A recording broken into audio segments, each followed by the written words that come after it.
Hello everyone, welcome to Bazooka Movie Review. మరి ఈ రోజైతే మనం ఊరి పేరు భైరవకోన అనే మూవీ రివ్యూ గురించి మాట్లాడుకోబోతున్నాం. So Sundeep Kishan latest movie ఊరి పేరు Bhairavakona, VI Anand director and Kavya Thapar, Varsha Bollamma heroines గా నటించారు.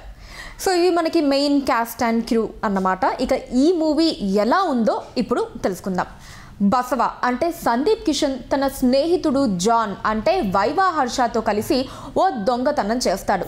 ఈ క్రమంలో పోలీసుల నుంచి తప్పించుకుంటూ అనుకోకుండా భైరవకోన అనే ఊరిలోకి వస్తారు. అయితే ఈ ఇద్దరితో పాటు గీత అంటే కావ్య తాపర్ కూడా ఆ ఊరిలోకి వస్తుంది. ఇంతకీ ఆ భైరవకోన ఊరి ప్రత్యేకత ఏంటి, అక్కడ నివసించే మనుషులు ఎవరు, ఈ మధ్యలో బసవ, జాన్, గీత ఆ భైరవకోనలో ఎలాంటి విచిత్ర పరిస్థితులు ఎదుర్కొన్నారు, మొత్తంగా ఈ ముగ్గురి జీవితాలు భైరవకోనలో ఎలాంటి మలుపులు తిరిగాయి, ఇంతకీ గరుడ పురాణంలో మిస్ అయిన 4 పేజీలకి భైరవకోనకి మధ్య ఉన్న సంబంధం ఏంటి అనే ఇలాంటి మిగిలిన విషయాలన్నీ కూడా మనం ఆన్ స్క్రీన్ చూసి తెలుసుకోవాల్సిందే. సో ఇది మనకి ఓవరాల్గా బేసిక్ స్టోరీ అవుట్లైన్ అన్నమాట. ఇక ఈ మూవీలోని ప్లస్ పాయింట్స్ గురించి మాట్లాడుకుంటే, చనిపోయిన వారి ఆత్మలు ద్వేషంతో రగిలిపోతూ పగ తీర్చుకోవడం కోసం ఎదురు చూస్తూ ఉంటే ఎలా ఉంటుంది అనే కాన్సెప్ట్తో వచ్చిన ఈ ఎమోషనల్ హారర్ రివెంజ్ డ్రామాలో కొన్ని ఎమోషన్స్ అండ్ మెయిన్ కథాంశం బాగున్నాయి, అలాగే కోర్ పాయింట్ కూడా బాగుంది. ఇక ఈ మూవీలో మెయిన్ క్యారెక్టర్ అయిన బసవ పాత్ర, ఆ పాత్రకి సంబంధించిన ఎమోషనల్ ట్రాక్, అలాగే ఆ పాత్రతో ముడిపడిన వర్ష బొల్లమ్మ పాత్ర, ఆమెకు జరిగిన అన్యాయం, దీనికి సందీప్ కిషన్ చేసే రిస్క్, ఇలా మొత్తానికి ఊరి పేరు భైరవకోన సినిమా కొన్ని చోట్ల పర్వాలేదు. ఈ సినిమాలో హీరోగా నటించిన సందీప్ కిషన్ తన పాత్రని బాగా చేసినట్లు చెప్పుకోవాలి. సో ఆ పాత్రలో చాలా ఇన్వాల్వ్ అయ్యి మనకి క్యారెక్టర్ మాత్రమే స్క్రీన్ మీద కనిపించేటట్టు సందీప్ కిషన్ ఇన్వాల్వ్మెంట్ అయితే మనకి 100% కనిపిస్తుంది.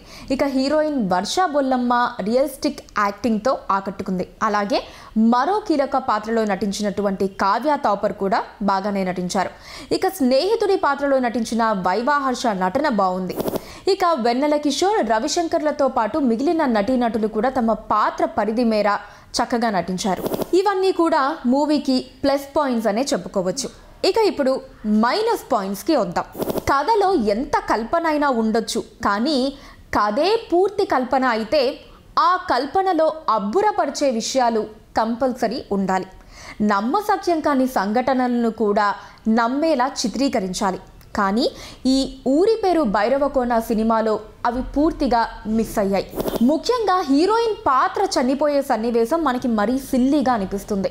అలాగే దయ్యాల ఆత్మల కథలు తెలుగు సినిమాకి కొత్త ఏమీ కాదు. దీనికి తోడు ఈ మూవీలో హారర్ ఎఫెక్ట్స్ కూడా చాలా రెగ్యులర్గా అనిపిస్తాయి. అయితే డైరెక్టర్ ఫస్ట్ హాఫ్ పై ఆసక్తి కలిగించే ప్రయత్నం చేసినప్పటికీ, అదే విధంగా అతను రాసుకున్న కాన్సెప్ట్ బాగున్నప్పటికీ సినిమాలో చాలా చోట్ల లాజిక్తో పాటు ఇంట్రెస్ట్ కూడా మిస్ అవుతుంది. మరియు బోరింగ్ ప్లే కొంచెం ఎక్కువ అవ్వటం వల్ల సో ఈ అంశాలన్నింటినీ జతగలిపి చూస్తే కొంతమేర ఇవన్నీ కూడా మూవీకి మైనస్ అని చెప్పుకోవచ్చు. ఇక వీటి వల్ల ఊరి పేరు భైరవకోన సినిమా పూర్తి స్థాయిలో అంటే ఫుల్ ఫ్లెడ్జ్డ్గా ఆకట్టుకోలేకపోయింది. ఇక ఇప్పుడు టెక్నికల్ ఆస్పెక్ట్స్ గురించి మాట్లాడుకుందామని, టెక్నికల్ టీమ్ గురించి. ఇక సినిమాలో చెప్పాలనుకున్న ఎమోషనల్ కాన్సెప్ట్ బాగున్నా సరే కథనంలో ఆసక్తికరమైన ఫ్లో అన్నది మనకి కొరవడుతుంది. ఇక మ్యూజిక్ డైరెక్టర్ శేఖర్ చంద్ర సమకూర్చిన పాటలు పర్వాలేదు. సినిమాటోగ్రఫర్ విషయానికి వస్తే లొకేషన్స్ అన్నీ కూడా న్యాచురల్ విజువల్స్తో ఆకట్టుకున్నాయి. డిఓపి రాజ్ తోట సీన్స్ని తెరకెక్కించిన విధానం బాగుంది. చోటా కే ప్రసాద్ ఎడిటింగ్ కూడా పర్వాలేదు. ఇక ఈ చిత్ర నిర్మాత రాజేష్ దండా పాటించిన నిర్మాణ విలువలు బాగున్నాయి. ఇక ఇప్పుడు ఫైనల్ రిజల్ట్ గురించి మాట్లాడుకుందాం. ఊరి పేరు భైరవకోన అంటూ వచ్చిన ఈ ఎమోషనల్ హారర్ అండ్ రివెంజ్ డ్రామాలో కొన్ని ఎమోషనల్ సీన్స్, కొన్ని హారర్ ఎలిమెంట్స్ బాగున్నాయి. అయితే కథనం స్లోగా సాగటం, కొన్ని కీలక సన్నివేశాల్లో ఇంటెన్సిటీ ఎలిమెంట్స్ మిస్ అవ్వటం వంటి అంశాలు సినిమాకి మైనస్ పాయింట్స్గా నిలిచాయి.